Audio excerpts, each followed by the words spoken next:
এগরার strong রুমের সামনে ধুন্ধুমার কাণ্ড। পুলিশি মদতে পটাশপুরের বিজেপি প্রার্থী ভিতরে যাওয়ার অভিযোগ, বিক্ষোভ তৃণমূলের। পূর্ব মেদিনীপুর জেলার একরা ঝাটুলাল হাই স্কুলের স্ট্রং রুমের সামনে সকাল 11টা নাগাদ ধুন্ধুমার কাণ্ড। পুলিশি মদতের অভিযোগে তৃণমূল কংগ্রেসের বিক্ষোভ। জানিয়ে রীতিমতো এলাকায় ব্যাপক উত্তেজনা ছড়িয়েছে।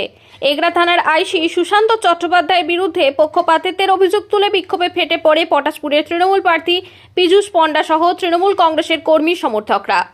এই খবর পেয়ে পরিস্থিতি সামাল দিতে ঘটনাস্থলে পৌঁছায় এগরা মহকুমা শাসক এবং কেন্দ্রীয় বাহিনীর দল। পটাশপুরের তৃণমূল প্রার্থী পীযূষ কান্তি পণ্ডার অভিযোগ, এগরা থানার আইসি সম্পূর্ণ বেআইনিভাবে পটাশপুরের বিজেপি প্রার্থী তপন মাইতিকে স্ট্রং রুমের ভিতরে নিয়ে যায়। তার দাবি, নিয়মের বাইরে গিয়ে একটা দলের প্রার্থীর প্রতি পুলিশের এই বিশেষ আনুকূল্য নির্বাচন কমিশনের নিরপেক্ষতাকে প্রশ্নের মুখে ফেলছে। আর এই খবর ছড়িয়ে পড়তেই তৃণমূলের কয়েকশো কর্মী সমর্থকরা এগরা থানার আইসিকে ঘিরে বিক্ষোভ দেখাতে শুরু করে।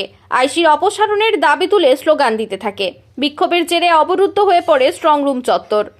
খবর পেয়ে দ্রুত ঘটনাস্থলে পৌঁছায় বিক্ষুব্ধদের সঙ্গে কথা বলে পরিস্থিতি শান্ত করার চেষ্টা করেন এগরার মহকুমা শাসক মনজিৎ যাদব। তবে উত্তেজনা পরিস্থিতি না কমায় নিয়ন্ত্রণে আনতে মাঠে নেমে লাঠি উঁচিয়ে তাড়া করে বিক্ষোভকারীদের ছত্রভঙ্গ করে দেয় কেন্দ্রীয় বাহিনীর জওয়ানরা। এই পরিস্থিতির পর বর্তমানে ওই এলাকায় বিশাল পুলিশ বাহিনী এবং কেন্দ্রীয় বাহিনী মোতায়েন করা হয়েছে।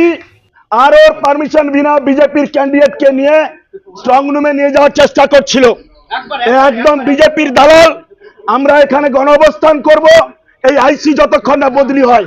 এ চোর চিটিংবাজির মতো কথাবার্তা বলছে। এর না আছে নিজের সম্মান, না কাউকে সম্মান দেয়।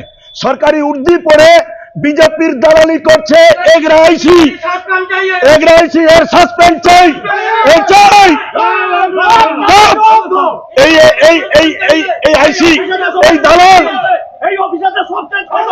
সঞ্চয় করবো এক্ষুনি।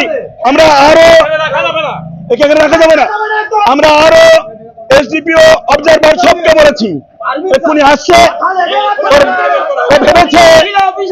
ভেবেছে বিজেপির দালালি করে দালাল। এই আইসি কে দেখে রাখুন, বিজেপির দালাল। এই আইসি কে দেখে রাখুন, বিজেপির দালাল। মানতে পারবো না। এখানে বসে পড়ো।